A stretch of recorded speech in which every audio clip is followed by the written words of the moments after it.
Ésaïe, chapitre 2. Prophétie d'Ésaïe, fils d'Amoz, sur Juda et Jérusalem.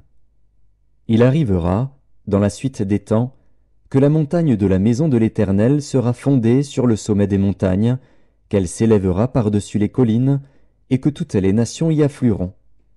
Des peuples s'y rendront en foule, et diront, « Venez, et montons à la montagne de l'Éternel, à la maison du Dieu de Jacob, afin qu'il nous enseigne ses voies, et que nous marchions dans ses sentiers. Car de Sion sortira la loi, et de Jérusalem la parole de l'Éternel. Il sera le juge des nations, l'arbitre d'un grand nombre de peuples. De leurs glaives ils forgeront des hoyaux, et de leurs lances des serpes. Une nation ne tirera plus l'épée contre une autre, et l'on n'apprendra plus la guerre. Maison de Jacob, venez, et marchons à la lumière de l'Éternel. Car tu as abandonné ton peuple, la maison de Jacob, parce qu'ils sont pleins de l'Orient et adonnés à la magie comme les Philistins, et parce qu'ils s'allient aux fils des étrangers.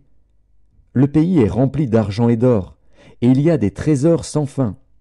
Le pays est rempli de chevaux, et il y a des chars sans nombre. Le pays est rempli d'idoles. Ils se prosternent devant l'ouvrage de leurs mains, devant ce que leurs doigts ont fabriqué. Les petits seront abattus, et les grands seront abaissés. Tu ne leur pardonneras point. Entre dans les rochers, et cache-toi dans la poussière, pour éviter la terreur de l'Éternel et l'éclat de sa majesté.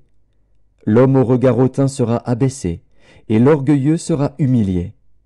L'Éternel seul sera élevé ce jour-là. Car il y a un jour pour l'Éternel des armées contre tout homme orgueilleux et hautain, contre quiconque s'élève, afin qu'il soit abaissé.